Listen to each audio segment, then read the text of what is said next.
You have arrived at your destination. Hi, this is Gene Simmons from KISS, and you're listening to Sean vs. Wild. And guess what? Now that you've heard this, you owe me $29.95. Go to kissonline.com. Boom.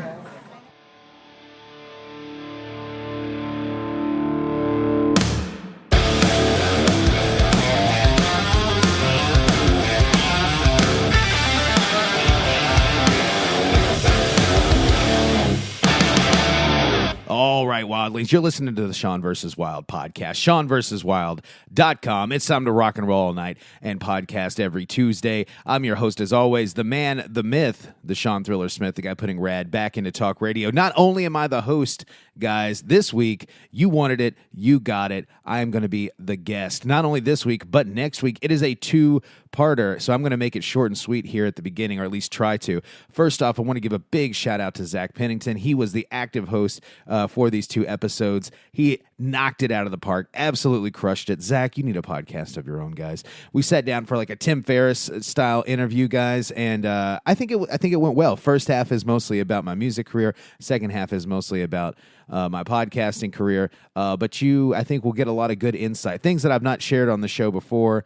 Hopefully, you learn something new about me. And always, too, if you guys ever have any questions or anything in the future, hit me up. I will answer your questions right here on the show. If there's something that you're just dying to know and you didn't get it out of these two episodes, let me know, and I'll answer it later. Also want to give a big shout out there to, of course, our sponsors at the Revival Recordings playlist. You guys know what I'm talking about. What you need to do is go to ffm.to/revival52 and subscribe to their playlist. They're putting out one new awesome track from Revival Recordings every single week in 2018. 52 weeks, 52 new BA tracks.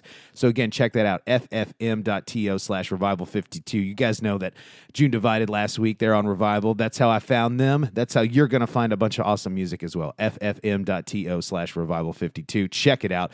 Also check out Audiophile Inc. My dude Shane has been printing my merchandise for well over a decade. It still looks awesome, guys. Trust me, I still have some of these old shirts hanging around here, wearing my own merch. But yeah, and he can do the same for you, make you some high quality screen printed materials there. All you have to do is go to audiophileinc.com. Talk to Shane. Tell him the Wild Man sent you. That's AUDIOPHILEINK.com. Tell him the Wild Man sent you. Also, big shout out to my sponsor at Audible. Audible, of course, is an Amazon company. They have over 180,000 audiobooks for you to choose from. And just for listening to the Sean vs. Wild podcast, you are going to get a free 30-day trial. All you have to do is go to audibletrial.com/Sean vs. Wild. audibletrial.com/Sean vs. Wild. And when you do, they are going to give me a undisclosed amount of money to my PayPal account to help me keep the lights on. And trust me, it's pretty substantial, pretty good incentive, guys. So please go out there, sign up for your free 30 days, help support the show. And while you're at it, get an awesome audiobook. Okay, that's a win-win scenario. Also, guys, I want to tell you before I go any further, I gotta make a big deal out of this because my good friend Joe Brock, you guys know him as that dirty dial booper. Joe Brock is taking this shit and making it official, man. The editing, the podcast, all that good sort of thing. So if you like the way my show sounds, you're gonna like the way that he does business as well. He's gonna make you sound like $1 million, trillion, bajillion dollars. All you have to do is go to Joe Brock at brockandrollproductions.com. Joe Brock at brockandrollproductions.com. It's official, guys. Brock and Roll Productions. He can edit your podcast and make you sound as good as me. Trust me. Over 82 weeks, I believe it is this week. He's been killing it. So check it out. Joe Brock at brockandrollproductions.com. Send him an email. He's going to give you an awesome deal on your podcast, man. Sometimes you just need to step it up a little bit, or maybe you want a custom theme song, or maybe you want something going on. He's going to get you taken care of. Joe Brock at Brock and Roll Productions. All right, guys, that's all of the business out of the way. It's time to get to know a little bit more about me, but more importantly, it's time to get wild. We're trying so hard to just make the magic, so instead of recreating it, let's just create new magic. Let's just create new magic. I feel like Jack Black and Kyle Gass and Tenacious D, where they're like all sitting around and they're just like higher notes, higher notes, higher notes. Make higher notes. I told you to do the bendy thing. Yeah. Higher notes. Yeah. And did you get that? Yeah. You didn't press record? Nope. Always press record, Kyle. Always press record. I'm like Prince. I actually have a microphone in every room in my house on constant repeat. Could you imagine the type of 30-second loops in case I have an idea. Yeah. All right, grab the guitar. I'm taking a Siri, shit. take bathroom recording 17 and send it to the cloud. You know what's crazy, though, is you could probably talk into your watch and it really would happen. Yeah, I've got some pretty fancy shit going on here at the casa. Yeah, the fact that you were like, hey, turn on the living room lights. And I was like, are you talking to me? And then we walk into the kitchen, like, turn on the kitchen lights. I'm like, I'm not your butler. Get out of here. But you're talking to your watch and the lights come on automatically. It's funny because it makes you seem like a douchebag in multiple ways. Yeah, you seem like if you think I'm actually telling you to just turn the lights on in my house, that's such a douchey thing to do. And then I'm just talking into my watch, and that's equally as douchey. Turn on the living room lights. I don't even know where they are. Yeah, this is the first time I've ever been here. This is my first time in your house. Well, fucking figure it out. Yeah, dude, you were like Dick Tracy or like a Power Ranger. Yeah, I could see it. I could see that. Well, the problem with the Power Rangers, I don't have 4 other equally douchey people to hang out with Yet. Yeah, well, but now true. that I've seen that watch. Yeah, now that you're here, we only need 3 more. That's it. Guys, we're recruiting. Yeah, we need at least 2 women. And just pick the color that you look best in, the one that you have the most shirt. You're wearing a, what is that? Is that black or is that blue or gray?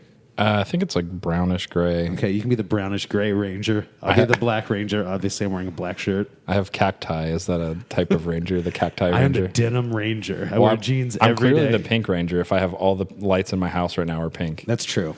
Man, it is stylish in here. High vaulted ceilings. Guys, if you hear a little natural reverb, that's because we are in the middle of luxury here at Zack Pennington's We are place. at Abbey Road. Yes, recording essentially. this on the original console. Yes, exactly. George Martin is actually engineering this. George, boop those dials, please. Exactly. This week we have a different dial booper. Yeah, we have Sir George Martin. We have Chris Lord Algie booping the dials this week. Exactly. So tell me about your first real job. Oh man, you're just going straight into it, red hot. Well, I want to know about this because before I introduce you, I think we all come from somewhere. And I want to know, I want people to be grounded by who you are before they even know who you are. I gotcha. Yeah, okay. So what was your first real job? My first real job, my first actual job was when I was in high school, and it didn't last very long. It only lasted a couple weeks.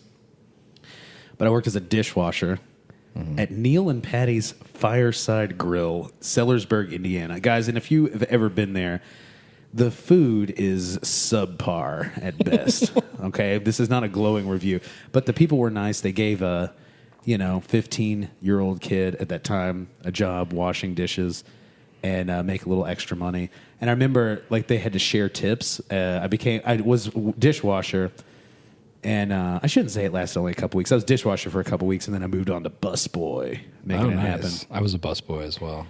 And there was a lady, because they're like, eventually I became a bus man. A busman. Bus person, please. Yeah. But well, that was 2017. I became a bus person. Right, yes. But there was like a little lady that worked there, and they had to do tip share. And they're like, you have to give your bus person at least $3. And literally, I would work my ass off for her all night long, and she would give me the minimum amount. $3. Yeah. So you would work, you would make it happen. They would get on you too, and then you would walk out of there with $9 plus your paycheck of $8 an hour, or not even $8 an hour, probably $6 at that time. To be fair, though, you could have paid for 2 semesters of college with that much money back then. Yes, that's true, guys. This is 2002. Yeah. 2000. College was $100 a semester. Right. And you could buy a 4-bedroom house for $750. that is darn true. But yeah. But now everyone has iPhones, so that's it's either iPhones or healthcare. You can't have it all. Yeah, you can't have them both, guys. What do you think this is? All right, you can choose between luxury or health. All right, so we've got ourselves a special episode today. If you can't tell, absolutely very special. First of all, we're not in the Smithsonian. No, we are definitely not. I am not Sean. Not yet. My name is Zack Pennington, and we are here at the Red Door of Butchertown recording this special episode. My guest today on the podcast is none other than Sean Thriller Smith. Dude, thank you so much for doing this. I'm really excited about it. It was a novel idea you had. It wasn't my idea. I think it was someone else's idea. It was a novel idea somebody had on Facebook, and you were like, dude, let's do this. I stepped it up. So some of you might know Sean from his work in the band Tears Like Bullets, Oh, yes, obviously. a Suburban Blood Drive. That's a big one. I just had Nick Dittmeyer on the podcast. Some of you might know him from his work in the band Monroe Yes, or Heartbreak Kid. yes. I think I first came across you probably in Suburban Blood Drive, but I definitely remember you the most from Creatures. Definitely. That's back when we were partying at Nathan Rogers' house together. And last but not least, some of you might recognize Sean from his work. Boop in the Skins Yep. in the band Baby Yeah. I did boop some skins. I licked a lot of drumsticks for several years in Baby Yeah. I've never seen more splinters on a man's tongue. I'm saying that was my trademark. And the drumstick lick is still on the Sean versus Wild logo. I felt like it's such a... Quintessential part of who you are. Yeah. And I have some press photos that I want to do where I'm holding the microphone in one hand and I'm holding an ice cream cone in the other and I'm just licking the microphone. I think it'd be perfect podcast. I'll just have like a melty ice cream cone, but I'm licking the microphone. That would be perfect.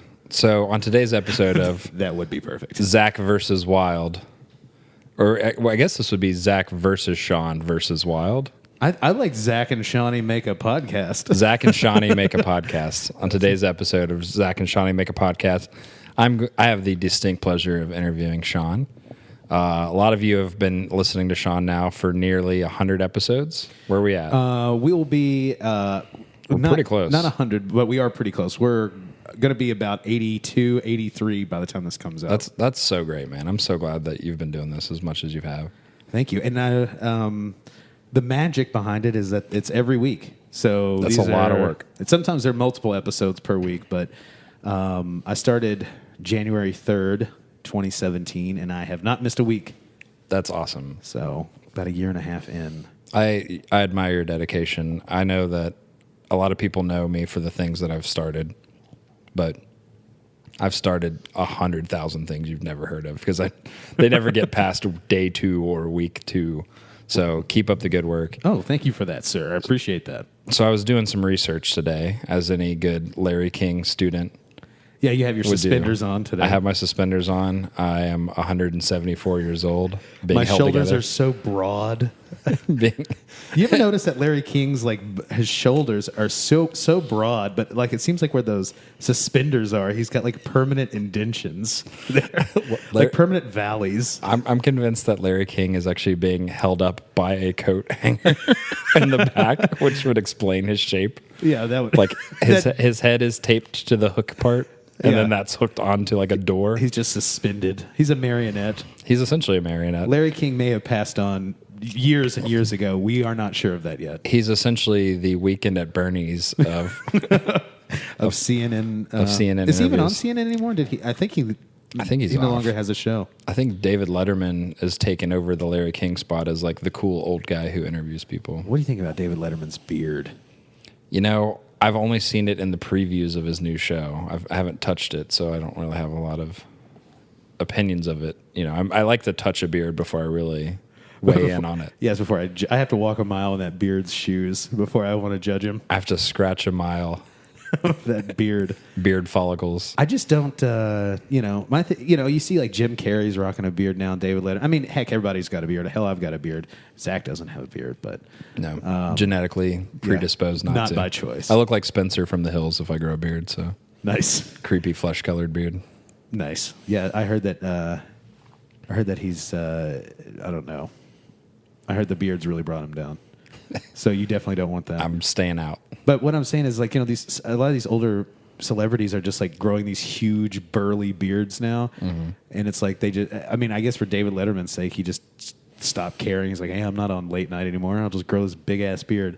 More power to you, but it's so weird to me to see it. I'm just like, come on, man. Yeah. I want to see the David Letterman. Well, I think Of it's your- I think it's the like Maybe we're going to distinguish. Like, I'm serious now. or not even that. I think it's more the down to earth. Like I've been above you normal people because I am a TV god. Right. And now I'm just like one of you. I'm just a normal Hoosier, just like everybody just else. drinking my John Cougar Mellencamp brand coffee. I'm drinking the At Dunkin' Mellencamp Donuts. Kool-Aid, dude. Where you said the last sit down restaurant you're at was Dunkin' Donuts. What did you say? No, I said it Dairy was Queen. Dairy Queen. Like the last set. Where's the last place you went and sat down? Dairy Where's Queen. the last place you and David Letterman had dinner? Dairy Queen. Dairy Queen. That's. Yeah. I hope he would take me Just dudes with beards eating there. Chicken strips. chicken strips and NASCAR ice cream birthday cakes with their names on them. Now there's Jurassic Park, so we're gonna have to get the Jurassic. I can't remember what it's called. It's called like the Jurassic Treat or something. Jurassic Chomp. Yeah. We got to get some of those. Wait, they have Jurassic Park branded ice cream now. Yes, they do. I don't see commercials. I pay for the Hulu that doesn't have commercials. I don't have cable. Well, if you walk into a Dairy Queen, yes, Jurassic. There's a new Jurassic Park I also that's don't coming walk out. into Dairy Queens often enough. I sit down there, actually. Yeah, they bring me the menu. Right, yeah. I could just, but anyway, yeah, Jurassic Park is like the sponsor for Dairy Queen in the next month or so. That makes sense. So what kind of toys you're getting in the kids club? So I'm going to jump into the hard stuff here. Are you ready? Dude, I am ready. And I've done, just to preface this, I don't want to, this is your show, so you feel free to cut me off. But what I want to say is, I felt like I've done an episode where it's just me kind of talking about my show, about myself, to myself. And I'm hoping that with this, we can get down to just open up a little bit more, get people the real deal, the raw facts. Yeah. You know what I'm saying? My goal by the end of this show It's just have me crying. I was going to say is that we'll have laughed, Yes. we'll have cried, we'll have learned something. Yeah, I'm down with that. Do you think we can make that? We've already laughed like 472 Oh, times. and we'll definitely laugh. Laughing will be the easy part. So I've only got to cry and educate. Let's go. So we're going to start cutting onions here towards the second half of the hour. I'm going to cut right into the hard stuff. Is that okay? Okay, let's make it happen. What are your top 3 roller coasters? Okay, the hard-hitting news, guys. What are your top 3? That's literally the first question I came up with when I was writing questions. Oh man. Okay, so these aren't even. They don't have to be like globally top, like your top 3. Yeah, they probably don't even have to be current because No, they can be out of commission for a lot of reasons. Safety is usually the number one Yeah, reason. I loved the vampire at Kentucky Kingdom, and that Nice. definitely went down due to a safety issue. And actually, as a matter of fact, one time when I went to Kentucky Kingdom as a kid, the vampire got stuck upside down mid-loop for about 45 minutes, and that was insane. That is I insane. wasn't on it, but You were it there. happened. I was there. I witnessed it. I should have got a T-shirt. Was it a stand up or a sit down? So I grew up in Cincinnati, so I'm a Kings Island kid. I'm not Oh, a I love Kentucky Kings Kingdom Island. kid. So Oh, tell I was me gonna about the go there. vampire. Vampire basically was just a regular roller coaster. It had one loop. It was sit down. Okay. But Those are great. I'm trying to think, man. I It had got stuck in its only loop. Yes, exactly. It only had one. See, so many. You had one job. So many of my friends don't ride roller coasters, so a lot of times when I go to theme parks and what have you, They're like, oh, there's an ice skating show. yeah, it's like usually me and Kevin. So 10:45 like a.m. Kevin and I rode the Superman ride at Darien Lake, which is in New York. It used to be a Six Flags over Darien Lake, but now it's like a music venue where they have Warped Tour. So we rode the Superman. That was pretty cool. But Do yeah, they play the Three Doors Down song on repeat? I wish, but they do play the John Williams Superman score Oh, nice. during it, which I'm surprised they still have the rights to Superman. The 'cause second best song about Superman? yes, exactly, the second best. This will go down in history, guys. It's the second best song about Superman. Okay, so top 3. I'm going to say the vampire. I'm going to say the Superman at Darien Lake. And then when it comes to Kings Island, I'm not going to say the Beast because the wooden roller coasters are just rough on your boy. Yeah. I loved, Top Gun. Top Gun was your legs got to dangle. Yes. Top Gun. That always made me nervous because I was like a flip flops guy. Mm-hmm. You know. Can't lose those flops, dude, mid-turn. Yeah. You don't want to drop your thong on a roller coaster. Here's the number Thongs, one. plural, I Okay, should say. actually, this is my number one favorite. Outer Limits Flight of Fear at Kings Island. Dude. 0 to 60 Yeah. in like 2 seconds. Fun fact, that roller coaster got me over my fear of roller coasters. Yeah, because you're just in the dark screaming. I was terrified of roller coasters as a kid, and it was the hill. Right? It's that just tick, tick, Yeah, that slow burn of anticipation. like fuck a bunch of that. And Outer Limits, you just get in and you're flat, you're like on the ground or you're inside. You actually You're underground. You're like in a building. yeah, you're in a volcano. You have no idea what's going on. and then you're 0 to 60 in like 3 seconds, and you're flipping, and there's lights, and you can't see anything, and it's really intense. And then you get off, and you're like, that wasn't so bad. Right. And that was literally the ride that broke my fear of roller coasters. Yeah. The biggest anticipation is when they're like 3, 2, And then they go off before they. Yeah, exactly. Or they're just like 3, 2, 1, and then it goes off way delayed. That's like the biggest anticipation that you There's have. that guy whose only source of power is hitting the start button. Right. Some like equally 15-year-old. It's like they gave me the chance. Yeah. I'm judge, jury, and executioner on They this don't ride. they don't tip out the roller coaster guy, so I got to press the button. That's all.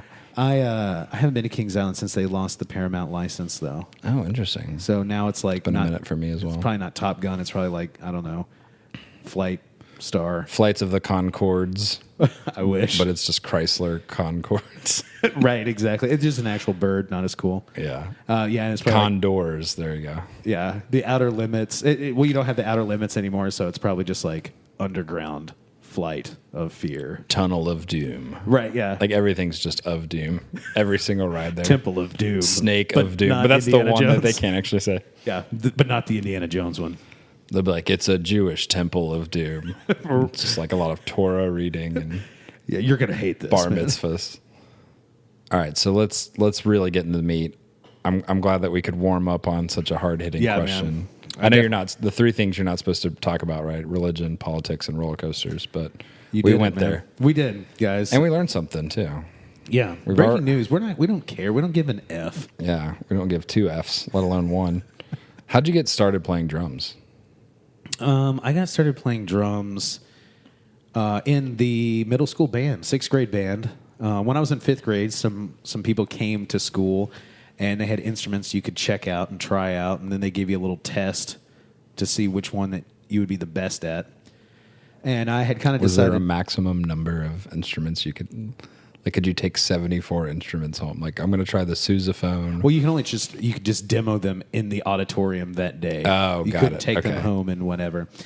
And Because that would have been me. I would have been the kid that's like, all right, Mom, it's between the tuba, right, the marimba, right. the harp. I'm going to be the trombone. Could you imagine being like a tuba player? I mean, no offense to any tuba players out there, but You just lost 2/3 of your audience with that comment. I know. Can you imagine being a tuba player? Like, fuck this guy. You know what? I'm Delete, fucking outta here, unsubscribe. dude. But that seems like such hard work to take on. You know what I'm saying? That seems like It's a a big lot. responsibility with a tuba. It's like the bass drum.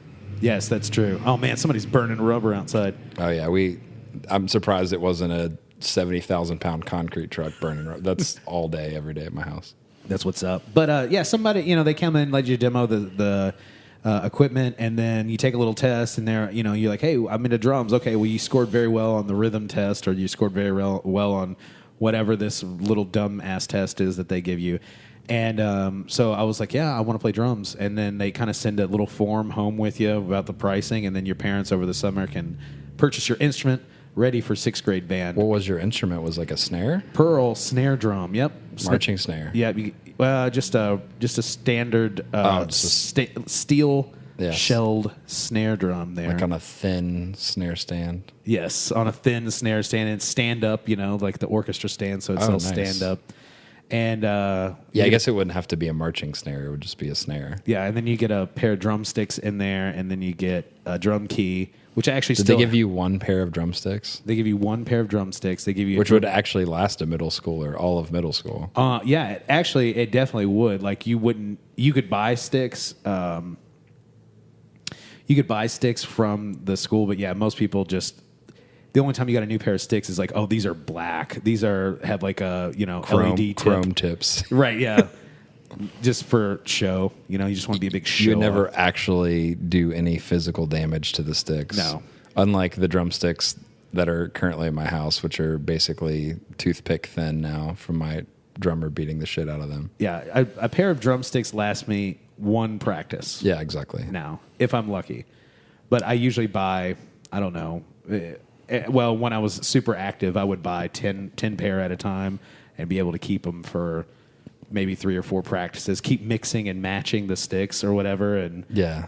then finally whittle it down till you just get more. So Literally whittle it down. exactly. So But you're playing, you're not marching snare. I keep imposing that on you. I'm playing snare. You're playing snare in the orchestra. Yeah, The in band. In the Yeah. band, okay.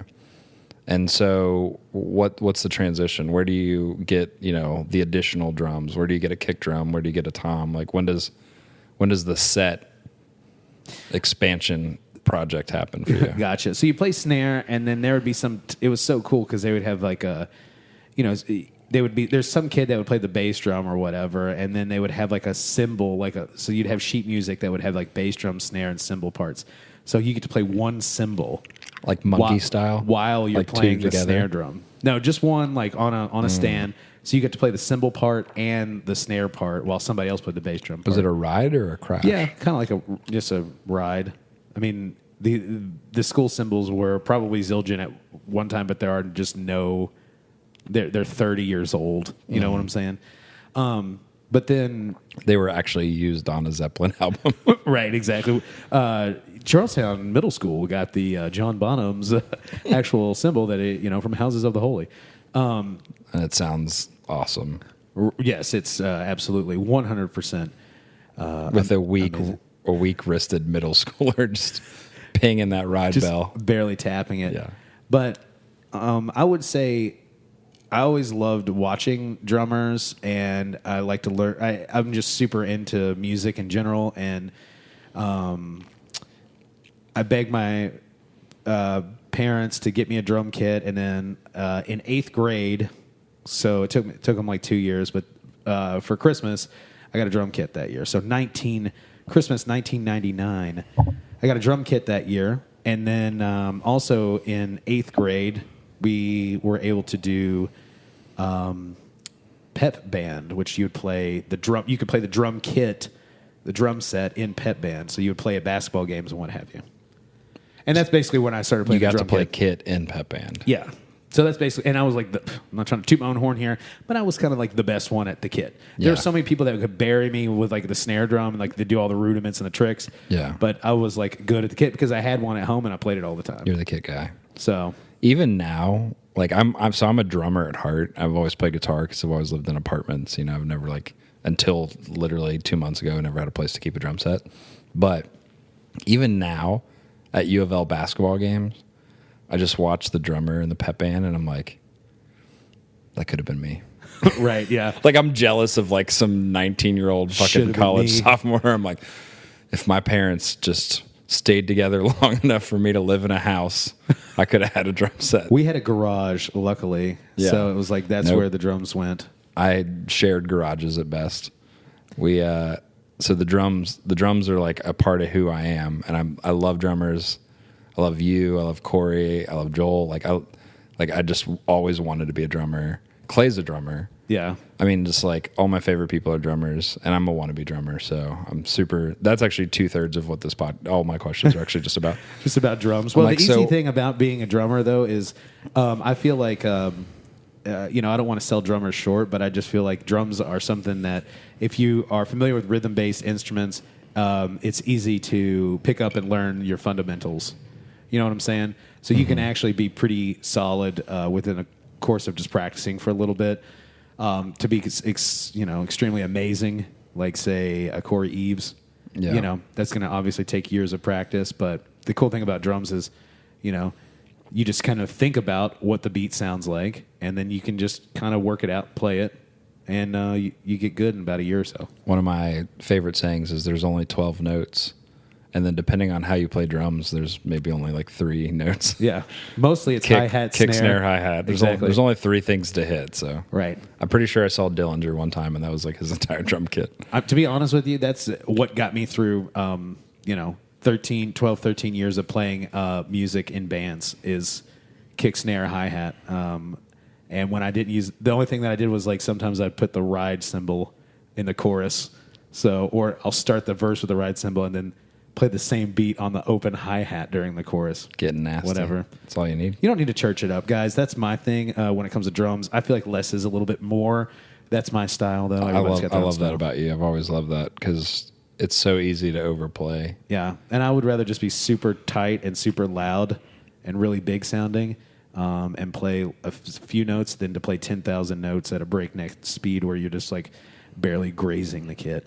Well, my dad doesn't actually know anything about music, and he won't listen to this podcast, so it won't matter. But I will say one of the insights he gave me was, the groove, the rhythm has to resonate with people. Like, he watched people at one of our shows and he said certain rhythms had people kind of shaking their hips or shaking their heads. And he's like, that's what it's all about. Yeah, that's why pop music is just like almost the exact same drum beat all the time. It's like 4 on the floor, or just like 1 and 2 and like, yeah. That's the magic, guys. We're giving you a glimpse behind the curtain. So you played in the school band. Yes. Who was the first people that you played with that weren't in school band? Like, who was the first bud you jammed with? My friends Jonathan Dean and Travis Edwards. They were friends of... Travis Edwards was friends with my sister, who's 3 years older than me, and Jonathan Dean was his friend. And they knew that I played drums, and they knew that I was also into like punk rock music. But really, the thing is I knew kids in school that had like punk rock T-shirts, and I would just like put on my AOL profile that I liked these bands, even though I didn't really know much about it. I just wanted to look cool on AOL. But they put your screen name was like Dead Kennedys 64. Yes, absolutely. Yes, it'd be like Dead Kennedys 199 at AOL. And then people are like, "What's your favorite Dead Kennedys song?" You're like, "The early stuff." Yeah, dude. Yeah. But the new stuff's good too. They're like, new stuff. New stuff. They're putting out new stuff. You're like, well, newest. You mean like Lard? Yeah, exactly what I mean. Yeah, but their most recent album. It's pretty good too. If you, but so they hit me up because they're like, oh, you got a drum kit and you know how to play and you like these bands. So I just listened to a bunch of songs. You did for those of. This is not a video podcast. You did air quotes when you said like these bands. Because I didn't know who they were. Yeah, and then no they just let clue. me borrow the CDs and stuff, and I got to know who they were and memorized So you're doing covers. a lot of covers, yeah. So that's for band that I was in was just like a cover band of doing random little punk rock covers, you know. So 3-piece. 3-piece. Who sang? No one. No singer. Oh, you guys just covered the music. Yeah, It's even exactly. better. It's funny that no one ventured to sing a genre of music where no singing talent is required. Exactly. Like you could have just had a headset mic and be like, we didn't have a PA. We couldn't afford the PA. We just had our instruments. you didn't have a headset. You didn't have like a Garth Brooks style countryman. No, I wasn't. Wireless headset Wasn't mic. Clay Neville's. Shout out to Clay Neville's who Yeah. had one. You weren't Sting. Yeah. Or wait. Madonna. No. Lady Gaga. Oh, I was thinking of Genesis. Oh, Phil Collins. Phil yeah. Collins. Bass, drums, they're the same instrument. But yeah, and then we later played in a band called Two for Flinching that had a singer, but it was Jonathan Dean, Travis Edwards, myself, Ryan Davis. If you know Ryan Davis from his basement shows and State Champion and Cropped Out Fest and a bunch of other stuff that he does here in Louisville. But So that wasn't on the list of bands you were in. yeah, that wasn't a really legit thing. We played a few shows. Two for Flinching? Two for Flinching Not was to be confused with Five for Fighting. exactly Two for Flinching. A line from Stand By Me, if you remember that That was a great movie. So That was a great song. it was a great song. You guys wrote your entire band around that one song. I think I could still play that on piano. All right, so you playing in these bands. We mentioned a lot of the bands that you were in. You've gone into some depth on some of these on the podcast, so I'm not going to inundate people with that. I'm going to try to get laser focused on a few things. Right? Gotcha. So I think for me personally, one of the things that's most interesting is the time you guys spent on Warped Tour. Mm-hmm. You've talked a little bit, I know on the Kevin episodes, you guys have talked about Warped Tour, but talk to me more specifically about how did you all get into the barbecue band thing, right? Is that what it's called? Well, how we did that is in 2013, we were talking with a label. We were on Little Heart, and we had started talking with another record label called Streaker Records, and they're out of New York, and they were interested in putting out our album, and so we kind of inked a little shared deal with Streaker and Little Heart. They both jointly put out our EP Trash Talk on its first run. It's a great EP. Thank you very much. And yeah, first, if you have the Streaker logo on it, man, that's pretty limited a dish. But Did Jordan do that one? Jordan did it. Yeah, Jordan produced it for sure. And but so Streaker. This is Jordan's every other podcast shout out. Yes, exactly. So this podcast is brought to you by Jordan Haynes. Jordan Haynes at Early Gray Studios. .com. Feel free to check out Early Gray Studios. .biz. .biz. But yeah, so basically, Streaker had an in with the lady that was in charge of catering, and she was like, we need what's called a catering band, where basically we need extra hands that bust their ass working. Basically, you're working in a restaurant type environment, a catering environment, all day long, and then you have the opportunity to play some shows in 2013. And the guys were like, hey, do you want to do this? And so we were like, okay, yeah, we're going to drop everything and go out on the road and do this catering band gig. The thing is they gave us about 48 hours notice. So we dropped everything that we could, put up like a PayPal to help with some donations to get out there all summer. Where was the first date? Seattle, Washington. Of course, the most practical one to go to. Right, the furthest out. So we got there super, super late, but that's when we joined the tour. So we got there about 6 o'clock in the evening. But like I said, we had 48 hours notice. Seattle was about a 30-some hour drive, 32-hour straight drive. And we made it there. Did you have a trailer, or was it just the van? We only needed the van at that point because all the we just had our guitars and stuff. The backline because they have provided. a backline. Okay, Yeah. cool. And I think that's how it should be in general. Like I'm at the point in my life now where I'm like, if you're not just showing up to a gig with like a USB drive, like here's my iCloud password. Like I'm gonna download all the tones. I'm gonna download these tones. Like we're so close to that where it's like, here's my Kemper login. Like why are there 550,000 Ampeg 8x10 cabs in the United States, like at any moment in time? That is true. I'm like, hey, could you move your Ampeg 8x10 cab so I could put my Ampeg 8x10 cab up on stage? It's got a different. No, it doesn't. They also I would say every venue out there listening, just buy an Ampeg 8x10 and then message all the bands in advance and say provided, and say, well, not only say provided, say, and if you think you have another piece of gear that is better than this, fucking kill yourself. Yes, exactly. This is the only thing that you'll need. Someone's like, well, I have a David Eden 220. Like, seriously, just jump off a bridge. Guys, you heard it first right here on the Zach and Shawnee Make a podcast. We found the one bass tone that works for literally every genre of music. Just fucking plug into this cabinet, for the love of God. Yeah, and if you don't like it, just please fucking just get a show somewhere else. We're about to play Spinelli's, and my only caveat was I'm sharing cabinets. I'd refuse to bring cabinets up and down the stairs of that place. Dude, imagine bringing a drum kit everywhere you go.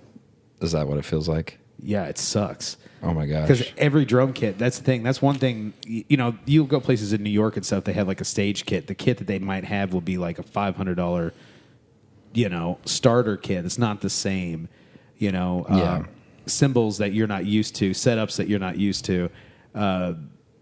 Drums you pretty much have to always bring. And I'm actually okay with that. Like when people tell us like, oh, use the house kit, I'm like, no.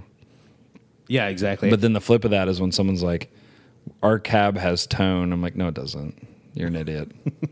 you're a dumbass. Oh, your Vintage 30 with a SM57 close mic on it, it's going to sound different than my Vintage 30 with it. Like, no, it's going to sound like shit regardless of what, like. Needless to say, guys, the only thing that matters is that you don't mosh into the pizza warmer. So please, let's get on with it. You know what I'm saying? Just or that you don't eat 3 full pizzas during the concert. That's my goal. I'm ready for that challenge. I want to see it done. I think it's going to happen.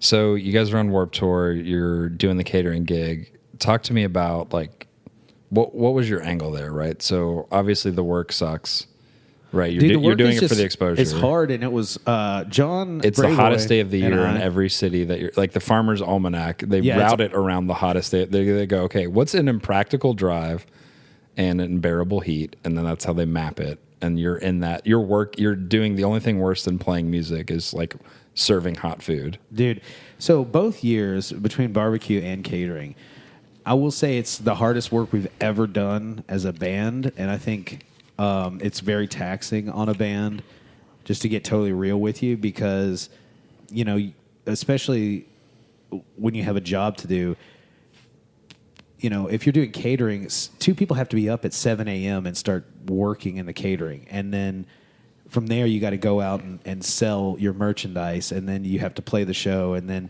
everybody has like a shift as to when they're going back to catering to work, and you work from 7 a.m. to the end of the day. Which is like 8 p.m., 10 p.m. What time? 10 p.m. Yeah, and then yeah, there's roughly. a barbecue. There's an after party, so it might be 12 p.m., 1 p.m.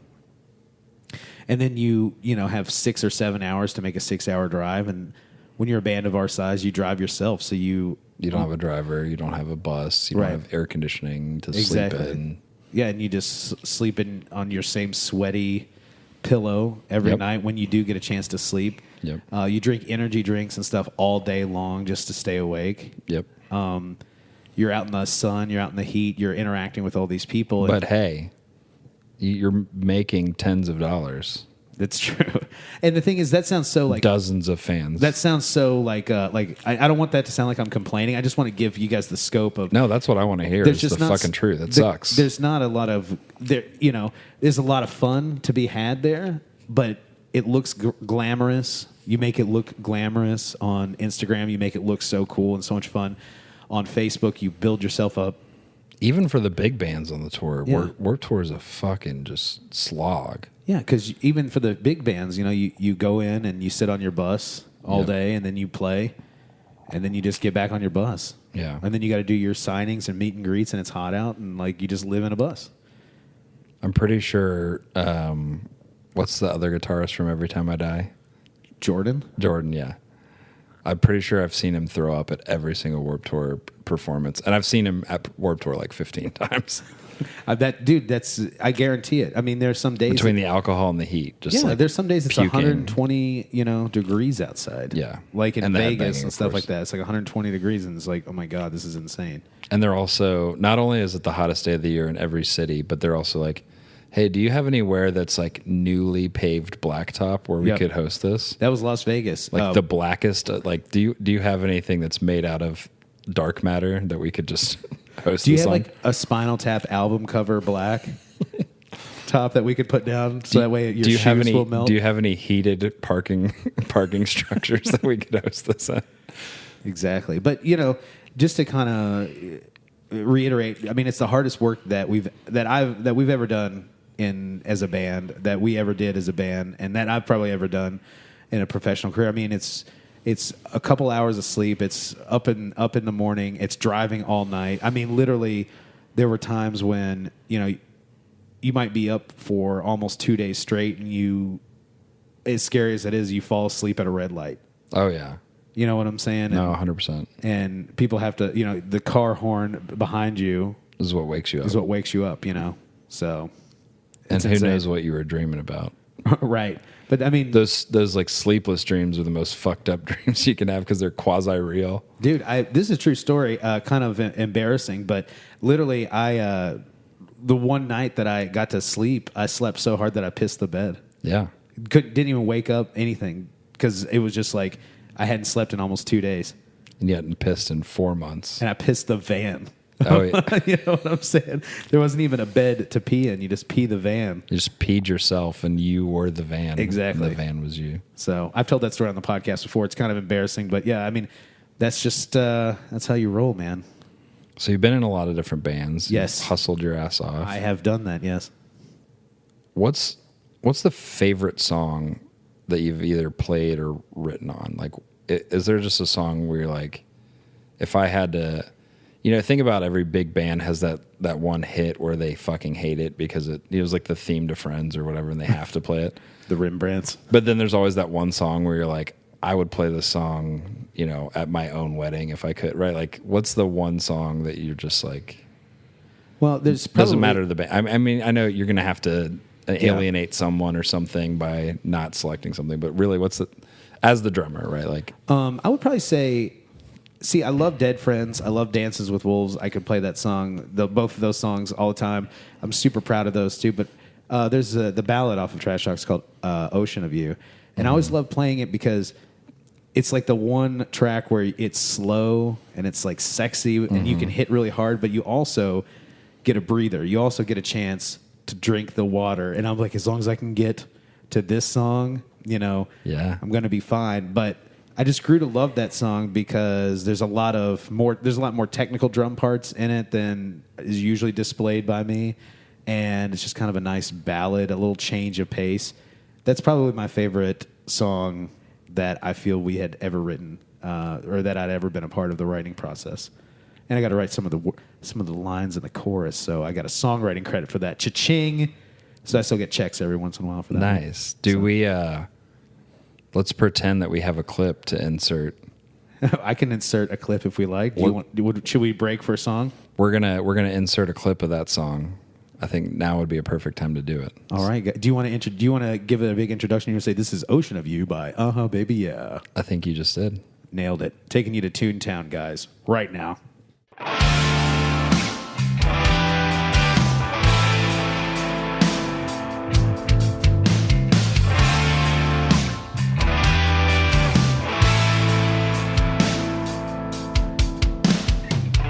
Got a lot of things left on my mind.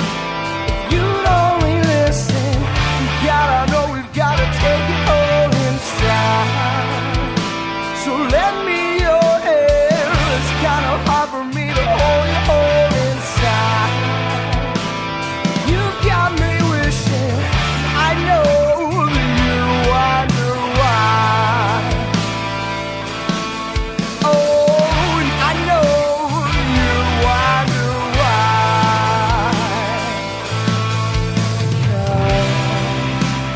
Falling to pieces, lost in an ocean of you. Keep wishing till the stars fall down from the sky. Just you and I.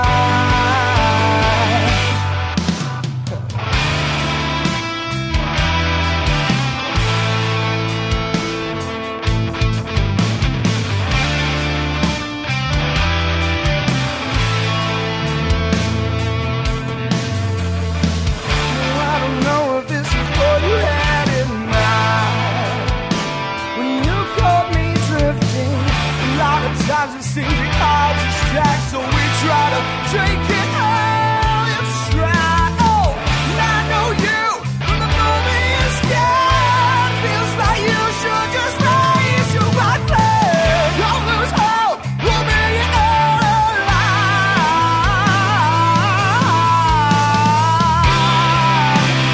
Falling to pieces, lost in an ocean of you. Keep wishing till the stars fall down from the sky. Just you and I.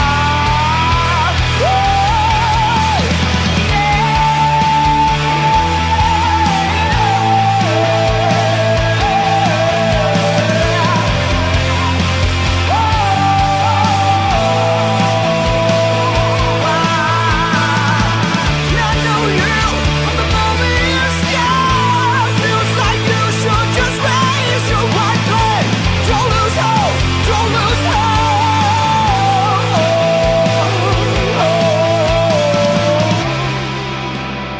Falling to pieces. Oh, keep wishing till the stars fall down from the sky. Just you and I.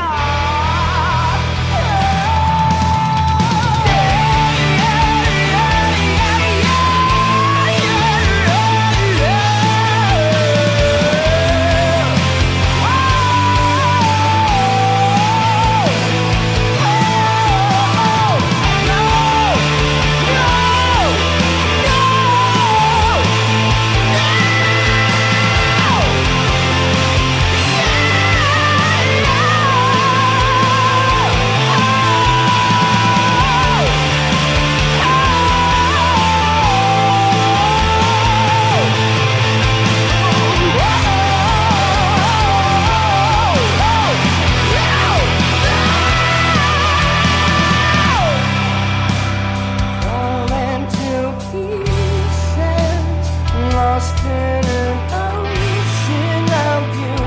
Keep wishing till the stars fall down from the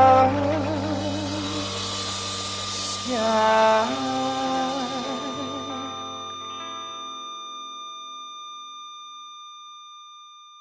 We're back. Oh yeah. That was sexy. Yeah, thank you. I'm glad that you enjoyed that. I feel like the first time I heard "Make Tonight" by Emmanuel, I feel like I just relived that moment with you. Right, because it's almost not. It's almost the same song. You're right, If I had $1 for every time I tried to write an Emmanuel song, dude. It was just too sexy, man. I could afford to actually put out all of my albums. So we talked about your favorite song. Talked about some of the bands you've been in. Who is your dream band to open for, rather, or tour with? Like who? I mean, other than Kiss. We all know. Yeah, Kiss is definitely number one. Are you talking about an active band or just any band in general? I mean, preferably Yeah. at least I alive. was gonna say seeing like a band like Queen or Black Sabbath would definitely be. Yeah, but that's like no fucking. anybody's- Everyone's gonna say Queen because I'm thinking like semi-realistic. So like for me, it's Thrice. yeah, And then like Thrice is the band that's like in a weird part of my mind is like somewhat realistic, and then like Muse is the band that's like not realistic at all. right. I would probably say Ghost. Yeah. Honestly, I would. That's they are just now playing arenas. They've been kind of a club band, but I saw them. I love their shtick. I love their live show. I love the whole gimmick. I mean, just as much as I love Kiss, I mean, Ghost is the new Kiss. You know what I'm saying? Their image does not match their music. Their music is way more rock and pop and not as heavy. You know what I'm saying? As you would think a band that looks They like that look would like be. Norwegian black metal. Exactly. And you thought it would just be blast beats the whole time, but instead it's like all psychedelic. Like, welcome to the jungle. I assume. I don't know. No. Yeah, similar. Very similar. So Ghost, that's perfect. This is where we're gonna try to lean towards the crying side of things now. Is that okay? All right, man. Let's make it happen. Let's roll. We've asked a lot of kind of surface level Right. fun facts. I feel type like questions. I'm not like I'm honest on my show, but I don't ever get too deep with myself on the show. So maybe we'll see what comes out here. We're gonna try to get into like some Mark Maron territory. right, exactly. Where it's like, oh, I've been in recovery. The first time I did heroin. Yeah, that's definitely Mark Maron territory. What is your biggest regret from your bands that you were in? Like, what's the one thing that you're like, oh, we should have done this or we shouldn't have done that? Like, is there something that just stands out to you that I hate regret. I hate the whole woulda, coulda, shoulda, right? Like, but that doesn't mean that it's not there. Like, what's something that you really wish you had done differently in your musical career? Honestly, I wish, as much as I loved the experience of going to LA and being out there for weeks and recording with Jeff Sayoun. He was in Guitarists of Let Live. I love those dudes. I love everything about the experience. But I would say in retrospect, I think we should have maybe just recorded with Jordan again, recorded at home. Put that money, Put into our something money- else in yeah. marketing. Exactly. Yep. And there was a lot of stuff that kind of went along with that recording of it, and having to ask for help and for money. And I'm not into that. We should have. To me, honestly, my biggest regret is we should have recorded it with Jordan, recorded it at home, saved the money, and probably shopped out the record to a different label. Mm-hmm. Yeah. I wouldn't say to a different label, but I would say maybe just shopped out the record differently. You know what I'm saying? Try to get more distribution, more promotion, or Yeah, well, and the thing is towards the end with things, it became such a it just became such a thing where we were. This is Illuminati. Right, yeah, Illuminati. Okay. I feel One like- of like 7 physical CDs I still own. Nice. It's Very like nice. that. And you're probably one of about 7 people that bought it. Yeah, time and place. The new Arctica EP. I'm trying to think. Like, I only own local CDs physically anymore. Right. And I mean, okay, so let me just backtrack. I mean, no disrespect to any label or anything like that, but I'm just saying, like, I think that I would like to have spent that money and kind of put it in a different spot, because towards the end it was like we were owing money, we were like living on a shoestring budget, we were in debt personally, using all of our personal finances to fund the band. We had management, we had publicists, we had a label, we had these tours and stuff, and we were paying for it all out of pocket. And ultimately I think the end of the band was heavily influenced by strictly our financial situation. We were Yep. 4 dudes that were ran ragged financially into the ground, trying to support ourselves, or in some cases supporting wives and girlfriends and kids and all kinds of stuff like that, you know. Right. And it sucks that it kind of came to that, and we kind of grew to resent each other because, you know, it could be a thing where, like, you know, you might bust your ass, but you got to give a little bit more money because somebody's harder up than you. Like one brother's Yep. harder up than the other, you know. And that happens all the time. And I'm usually, full disclosure, I'm usually the guy who's like, oh, it's cool. I still have 7 more credit cards I haven't maxed out yet. that's usually me too. I'm usually, but towards the end, it'd be like, well, you know, hell, Now I'm $500,000 in debt. Like, what the fuck? I'm giving all my money away. But yeah, and I would say, I guess that had a lot of regret to it. I didn't kind of like the whole way that went down. Yeah. But I guess it's all of about the learning experience. I love being in LA. I love being in California. I love working with Jeff. I love that we got with Revival Records. I love that we got the management that we did and all that sort of thing. But in retrospect, maybe that would have been a different career path that I would have taken on that and put that money elsewhere. No, I mean, I think that's valuable. I mean, I recently joined the Last Band Standing group. I don't know if you're familiar with it. I know Kevin's in it. I am not. So it's Joey Sturgis, is a buddy of mine, Tyler Smith, who's also out in LA. And they're essentially trying to help, you know, independent bands and up and coming bands and artists get their shit together, essentially. Right. That feels like the content of the type of things. They're trying to do more of that unpacking of the, like, don't waste your time, you know, or learn from my mistakes, like more of that kind of peer mentor type stuff. So I think, I mean, that sentiment or that thought alone would be really valuable to a group like that. So I appreciate you sharing that with life us. is learned by your mistakes. And honestly, though, like, had we made maybe all the best decisions, you'd never hear me mention this or talk at all on a podcast. Sure. You know? Yeah. This led me to the podcast.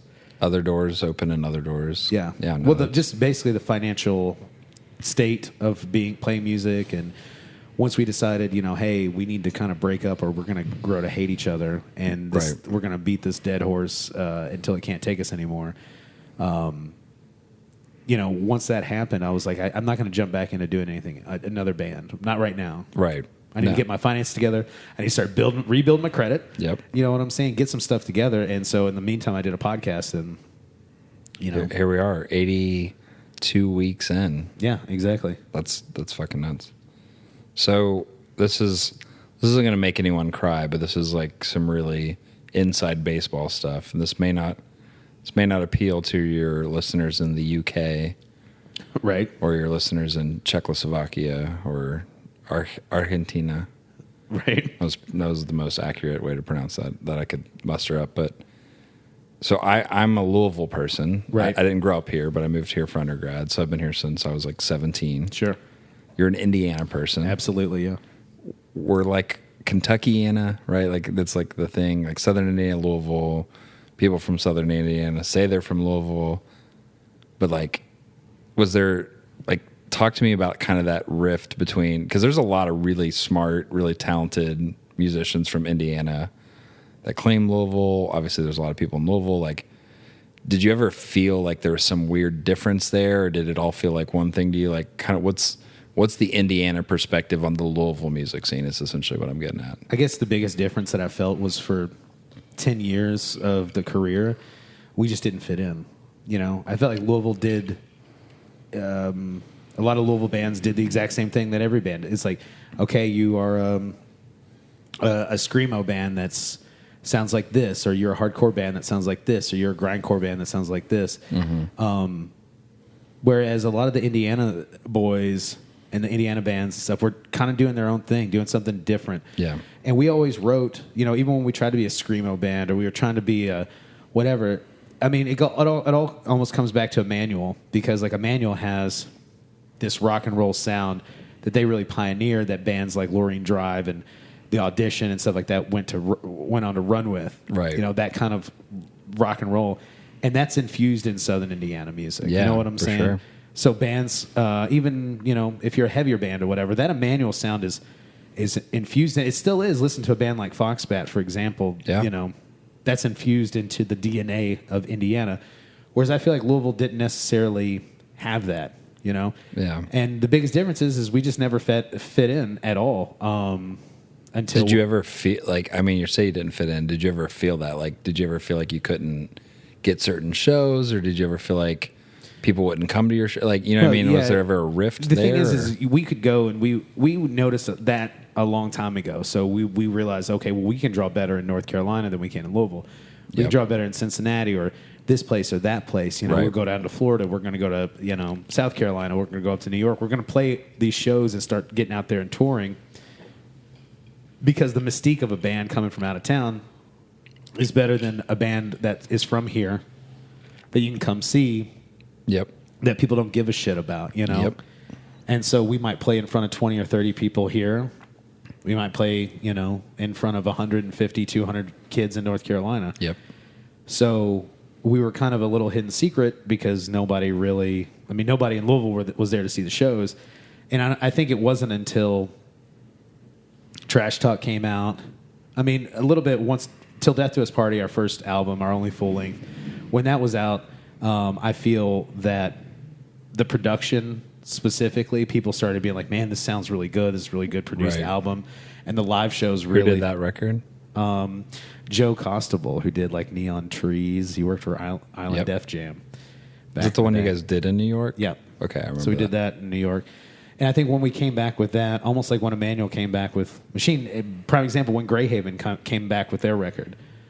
You know what I'm saying? Like, dude, people were just like, "Oh, goddamn, this is what I've been thinking Is this about." the point where you could like pause the podcast, and then we have a 5-hour conversation about how good that record is? Dude, it's fantastic. And then we resume the podcast. Yeah, it's fantastic. Everybody out there listening, go get Empty Black by Greyhaven. It's so fucking good. If you don't know who Greyhaven is, you fucking should. And go back into the archives and check out. I've done a podcast with the full band Greyhaven. I also did a podcast with Brent. So there's 2 Greyhaven podcasts for you to check out. Yeah. And definitely do that. But so, like, that's the thing. Yeah. That's when the buzz comes back. I saw it with Emmanuel. I saw it with Greyhaven. And I saw it with myself for a little bit. But once Trash Talk came out and then we got the Warped Tour, that's when the shift happened. And people were like, "Man, you know, what's it like to succeed in Louisville? Like, what did it take?" I'm like, all it took was 10 years and getting on 2 years of Warped Tour all by yourself. Right. For people to come out. Well, and even then, you said in Louisville, right? So that's like its own. That's its own weird dichotomy, right? Is you're in a different state, but you live closer to me than like half of the people in Louisville do. Right. Yeah. You know what I mean? Like it's like a there's 7-minute no venues drive. in Indiana at all anyway to play. Faith Family. Yeah, I think that I've never played there. You haven't? No. It's actually kind of fun. I did play at the. Do you remember the Warehouse? No. I'm gonna tell you a fun story. The Warehouse is a church.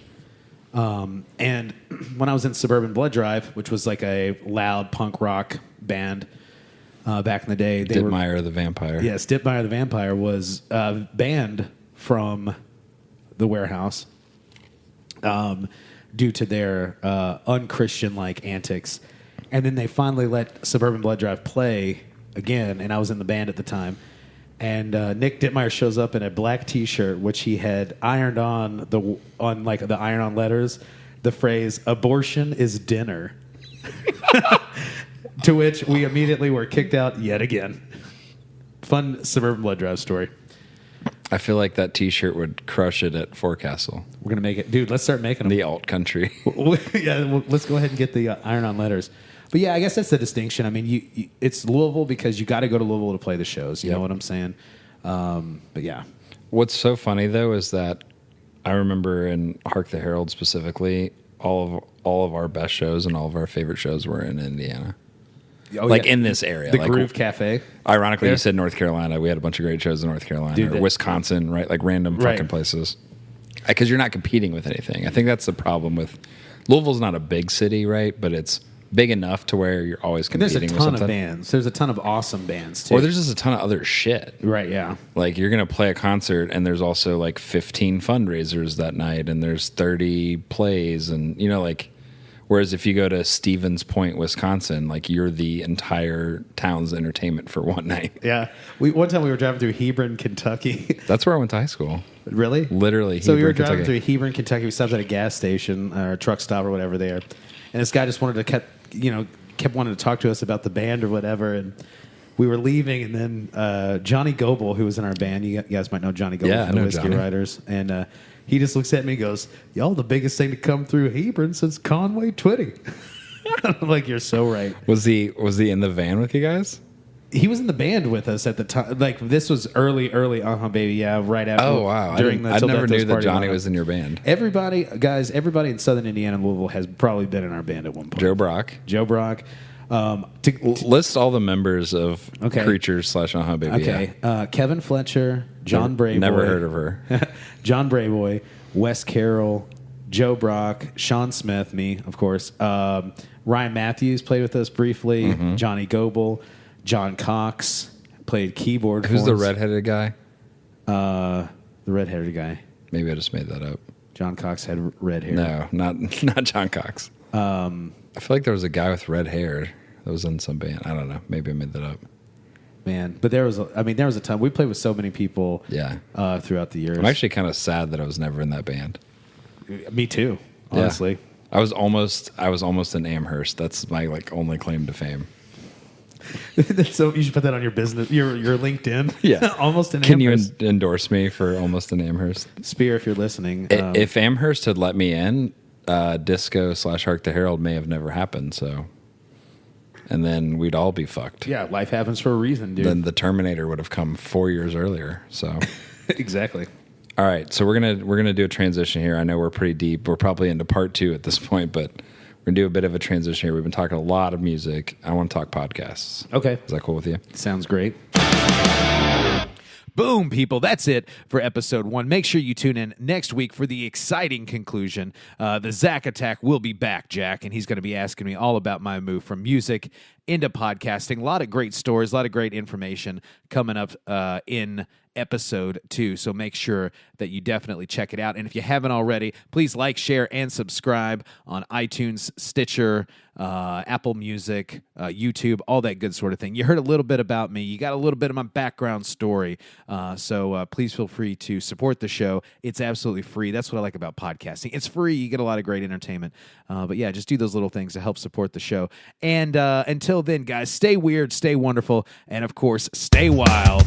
This has been the Sean vs. Wild podcast.